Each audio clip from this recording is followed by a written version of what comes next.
चुने चुने हैं जिस पे हम राय लेना चाहते हैं आपकी। एक है आप एसटीसी जो आपने रखा है आज की लिस्ट में। असल में कई सरकारी कंपनीज के अंदर हमने जो मोमेंटम बनते हुए देखा है, ये उसी का नतीजा है या आपकी लिस्ट में उतर के आया है शेयर, या फिर आपने कुछ और इसमें फाइंड किया है किरण? बेसिकली एसटीसी के बारे में कहा जाए तो लास्ट ईयर अगस्त सितंबर में एक बहुत अच्छी रैली हमने देखी गई थी, और उसके बाद एक अगले 4-6 महीने से एक कंसोलिडेशन, उसके बाद वापस पिछले 4-5 दिनों से हमने मोमेंटम देखा गया है। 150 से ये मोमेंटम जारी हुआ है, तो आज करीबन 180 के करीब है।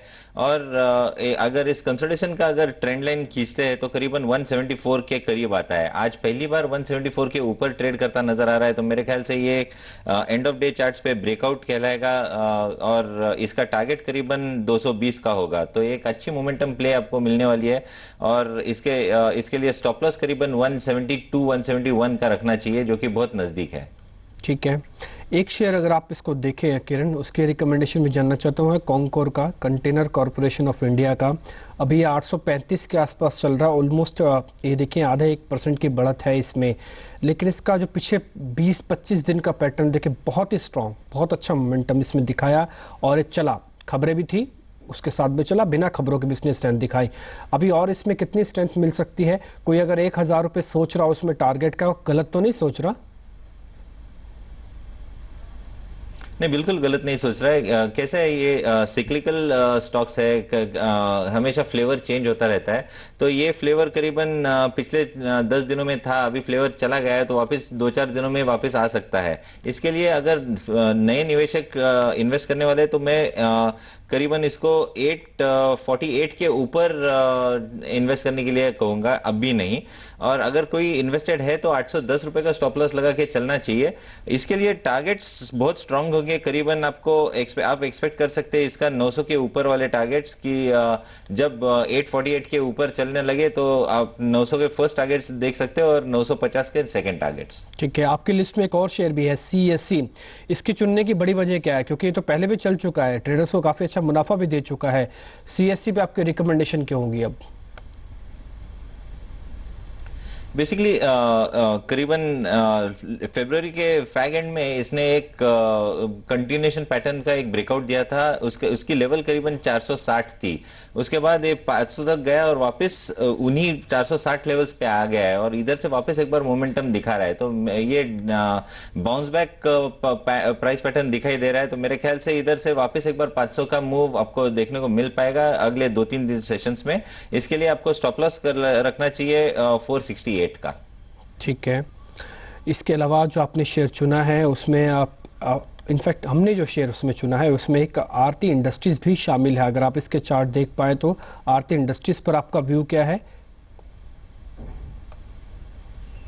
आरती इंडस्ट्रीज एक मोमेंटम प्ले है। एक बार चलना चालू हो जाता है तो करीबन 4-5 दिन तो चलता ही है। हमने 4 दिन पहले एक इसका बहुत बड़ा मूव देखा था, करीबन 107 से 125 के करीब। उसके बाद वापस 3 दिन कंसोलिडेशन करने के बाद आज वापस एक बार एक मूव 130 के करीब दिखाई दे रहा है। तो अगर हम मीडियम टर्म चार्ट भी देखते हैं तो ये एक ओपन ब्लू स्काई टेरिटरी में है, तो नो रेजिस्टेंस जोन है।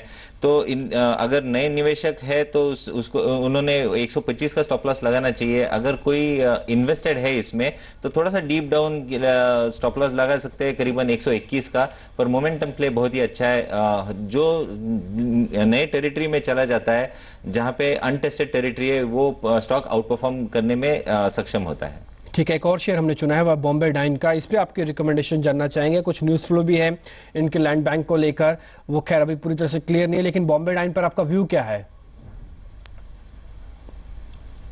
बेसिकली बॉम्बे डाइंग 56 का एक बहुत बड़ा बैरियर है।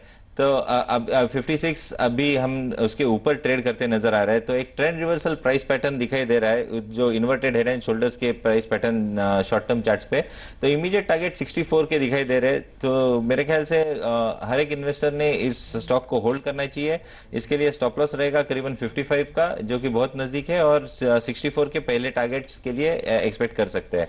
पर ये ट्रेंड रिवर्सल प्राइस पैटर्न है, इसलिए हम ट्रेलिंग स्टॉप लॉस का इस्तेमाल करने के लिए रिकमेंड करेंगे। ठीक है। इसके अलावा एक फ्रंटलाइन स्टॉक और है, वह भारतीय एयरटेल टेलीकॉम का। ये बहुत ही कमज़ोर और बहुत ही आप कहें तो थक सा गया शेयर है, क्योंकि ट्रेडर्स उसमें आते नहीं हैं। जो पोजिशनल इन्वेस्टर्स हैं वो एक बार आते हैं, लेकिन उनमें कुछ खास मोमेंटम मिलता नहीं है। लेकिन फिर भी भारतीय एयरटेल पर मैं आपका व्यू जानना चाहता हूँ अगले 1-1.5 महीने के लिए, क्योंकि पोस्ट इलेक्शन हो सकता है टेलीकॉम पॉलिसीज़ को लेकर भी कुछ बदलाव दिख जाए। भारतीय एयरटेल पर आपका व्यू क्या है? बेसिक मेरा भारतीय एयरटेल पे शॉर्ट टर्म व्यू बेरिश ही है, पर अगर किसी को खरीदना है तो एक ट्रेंड रिवर्सल प्राइस पैटर्न का इंतजार करना चाहिए शॉर्ट टर्म चार्ट्स पे, जो कि करीबन 310-312 के लेवल्स के करीब है। तो जब तक ये इन लेवल्स के ऊपर अच्छे वॉल्यूम्स के साथ ट्रेड नहीं करता है तब तक मैं निवेश करने की सलाह नहीं दूंगा। पर अगर इसके ऊपर ट्रेड करना चालू करता है अच्छे वॉल्यूम्स के साथ तो इसका इमीडिएट टारगेट 335-337 भी हो सकता है। और अगर मीडियम टर्म चार्ट्स भी देखे तो ये एक असेंडिंग चैनल पे ट्रेड करता नजर आ रहा है, तो बेसिकली इसमें बहुत ज्यादा अपसाइड नहीं है। ठीक है, तो कई स्टॉक्स हमने आपसे डिस्कस किए, लेकिन इस बीच एक एक्सक्लूसिव खबर